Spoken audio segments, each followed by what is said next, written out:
Yeah, hello there, Paul. That's right. Robert Habeck flying into Beijing, not just an economy minister, we should say, but also the vice-chancellor to Olaf Scholz. So this is an important political meeting from one of Berlin's real political heavyweights. What we know is that he's expected to continue to pursue Germany's commercial links with China, given the depth of cooperation that exists, particularly in business. But of course, he does fly in at a slightly challenging time for the relationship, given he is arriving off the back of that announcement by the European Commission that tariffs will indeed be introduced provisionally on Chinese-made electric vehicles. We know that he has been asked about that. He said he can't represent Europe entirely when it comes to that issue. He will leave that to the European Commission. But as one of the leaders of Europe's biggest economy, he hopes that he may be able to try and resolve some of those concerns, as you say, about the threat of a trade war potentially blowing up here somewhat, given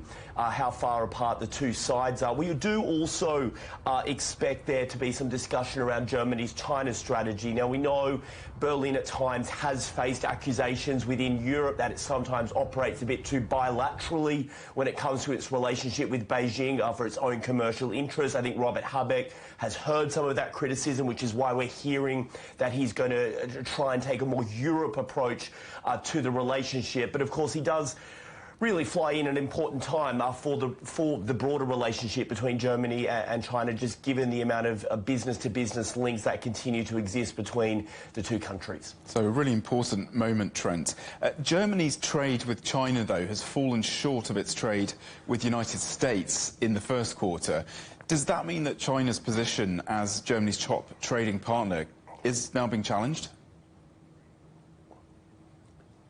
Yeah, well, this is very interesting data, isn't it? Because these new numbers suggest that an 8-year trend has now been snapped. Now, for the past 8 years, China has been Germany's top trading partner. But these new data from the first quarter shows that Germany's trade with China in the first quarter was $64 billion US dollars.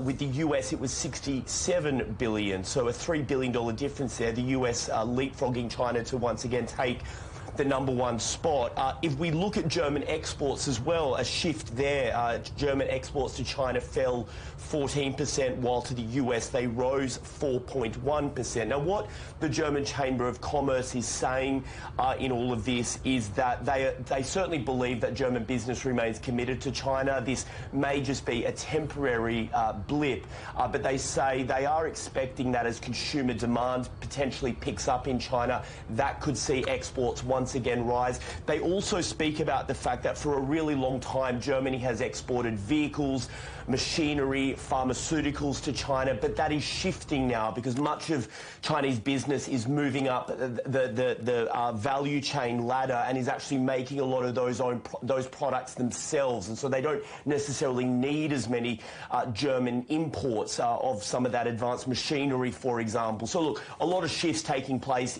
in the relationship. No doubt it will all be discussed by Robert Habeck as he meets those officials in Beijing. We also expect he will travel to Shanghai as well, Paul.